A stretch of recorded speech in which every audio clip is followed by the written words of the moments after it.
쿠팡은 다른 쇼핑몰과 달리 한 상품에 한 개의 업체가 대표 판매자로 지정돼 있습니다. 쿠팡은 이들을 아이템 위너라고 부릅니다. 누구든 동종 상품의 판매자보다 저렴한 가격을 제시하면 새로운 위너가 될 수 있습니다. 새로운 위너는 기존 판매자가 쌓아놓은 상품 이미지, 상품평까지 모두 가져갈 수 있습니다.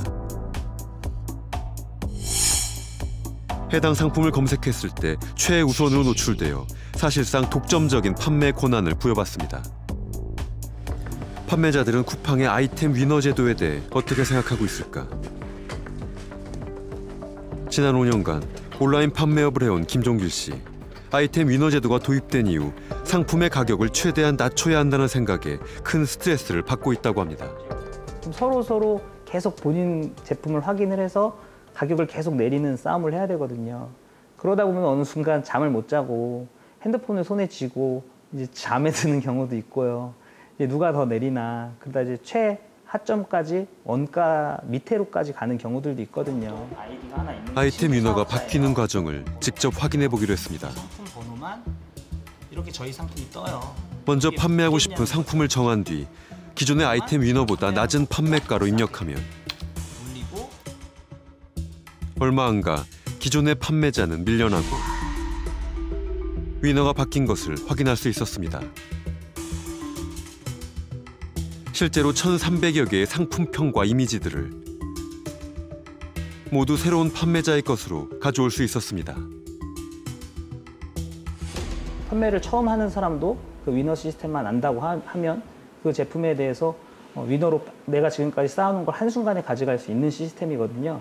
판매자들끼리 싸우다 보면 결국은 어느 순간 한 시점은 가격이 싸질 수 있지만 좋은 상품인데도 불구하고 그 상품이 시장에서 사라지는 경우들도 많이 생기거든요. 어떤 판매자들도 판매를 안 할 거 아니에요. 그러면 이제 소비자들은 좋은 상품인데도 불구하고 제품을 살 수 없는 경우들도 생기게 되죠.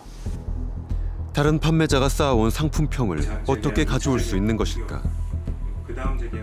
그 이면엔 쿠팡이 판매자와 맺은 계약이 자리 잡고 있었습니다. 쿠팡은 홈페이지 안에서 생산된 모든 정보가 쿠팡의 자산이고 쿠팡의 재량으로 사용할 수 있다고 약관에 명시해 놓았습니다. 판매자용 약관의 제11조에 보시면 이용자는 회사에게 회사가 이용자가 등록하는 모든 정보, 모든 자료 여기에 포함되는 게 사진도 들어가겠고요. 또 리뷰에 대한 자기의 답변, 구매자의 문의에 대한 답변 이 모든 것들이 저작물이 되는 것인데 이거에 대한 소유권이 전부 쿠팡 것이 되는 겁니다. 사실상 쿠팡이 아무런 대가를 지불하지 않아도 사용할 수 있게 되는 거죠. 현재 쿠팡 아이템 위너 시스템에 대한 쿠팡 측의 입장을 들어보았습니다. 양쪽에 주장이 있잖아요. 타사 이커머스에서 운영하는 방식이 광고비 중심이거든요. 광고비를 내면 낼수록 상단에 노출되는 방식에서 탈피하자라는 게 저희 본래 위너 시스템의 취지입니다. 아이템 위너가 잘못됐다고 주장하는 부분들은 굉장히 일부분이다. 저희가 이 아이템 위너에 대해서 문제를 제기하는 건수를 보면요. 지난 1년 동안 한 수십 정도, 10건에서 한 20건 정도예요. 하지만 문제는 이 제도가 소비자 피해로 이어질 수 있다는 것입니다. 쿠팡에서 상품 후기를 보고 이어폰을 구입한 김원표 씨. 그런데 하위 버전의 이어폰이 배달됐습니다. 확인 결과 판매자는 기존 후기와 상관없는 신원불상의 중국 업체였습니다. 내가 왜 이걸 이 엉뚱한 물건을 보냈냐 그랬더니 내가 많이 기다릴 것 같아서 이 물건 보냈다고 고의로 보냈다고 하는 거예요. 그런 것을 알면서도. 사기당한 건가요? 고객님 불편을 끼쳐드려 죄송합니다. 당시 이미 물량이 없어서 시간에 지체될까 봐 120을 보낸 점 정말 죄송합니다. 쿠팡은 이 문제를 어떻게 대하던가요?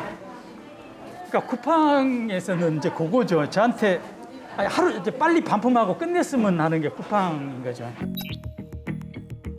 쿠팡의 문제를 제기했지만 잠시 사라졌던 판매자는 다시 아이템 위너 자리로 돌아와 있었습니다.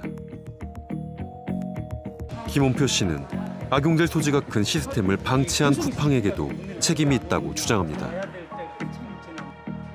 솔직히 제가 주택에 고소한 대상은 쿠팡이에요. 이 친구는 이게 실제 실제로 중국 어디 우리무치 허위 과장광고로 피고소인이 신뢰할 만한 판매자인 것처럼 분식해서 피고소인의 고소인에 대한 기망행위를 도왔다는 거예요. 지금 제가 느끼기로는 이것은 내 개인이 손해봤다는 무슨 사소한 금액의 문제가 아니라고 봐요. 공적인 문제라고 보거든요. 거대 기업 쿠팡의 알고리즘 비즈니스 모델 혹은 상술이 정말 이게 사회적으로 용납할 수 있는 그런 것인가에 관련한 문제 제기는 누군가가 해야 된다고 보거든요. 그러니까 이 문제는 내 개인의 문제가 아니라고 봐요. 책임의 소극적이라는 비판을 받는 쿠팡이 적극적으로 대응하는 곳이 있습니다. 쿠팡은 기자 개인을 상대로 거액의 손해배상 소송을 제기하고 있습니다. 쿠팡으로부터 1억 원의 손해배상 소송을 당한 일요신문 박형광 기자. 박 기자는 쿠팡 물류센터 노동자들이 신선식품 분류 작업을 보건증 없이 하는 현 상황을 지적하며 새로운 형태의 규제가 필요하다는 내용의 기사를 썼습니다. 제가 문제 제기한 거는 그 부분은 이때까지 관례상 그렇게 해왔지만 우리가 이게 신산업이고 굉장히 많은 분들이 물류센터에서 일을 하고 그리고 굉장히 많은 분들한테 이 한 번에 배송이 되는 부분이니까 우리가 새로운 산업이 들어온 만큼 어떤 새로운 제도가 필요하지 않나라는 취지로 기사를 쓴 거거든요. 근데 이제 쿠팡 측에서는 우리는 손으로 만지는 식품이 전혀 없다. 박 기자가 노동자들로부터 받은 제보 영상에는 포장이 안 된 식품이 작업 바구니에 담겨서 노출돼 있습니다. 쿠팡은 이 기사의 내용이 허위라며 신문사와 기자 개인에게 손해배상 소송을 제기했습니다. 이 외에도 20여 개의 기사가 소송의 대상이 됐습니다. 내부 노동 환경에 대한 외부의 비판과 지적에 대해서 이런 식으로 반응하면 안 되는 거죠. 적극적으로 비판을 수용하고 사회적 대화를 통해서 개선책을 모색하고 해야 되는데 그게 아니라 거꾸로 내부의 문제를 제기하는 사람들에 대해서 소송으로 입을 막아버리는. 제일 약한 곳을 건드리는 거죠. 그러니까 기자 개인을 건드린단 말이죠. 예. 결국은 과정과 절차를 충분히 이제 거치지 않는 거죠. 그게 이제 사전 봉쇄의 의미를 갖고 있는 압박하고자 하는 목적에서의 소송이 되는 거죠. 쿠팡은 한국 역사상 가장 단기간에 가장 큰 시장 가치를 만든 회사거든요.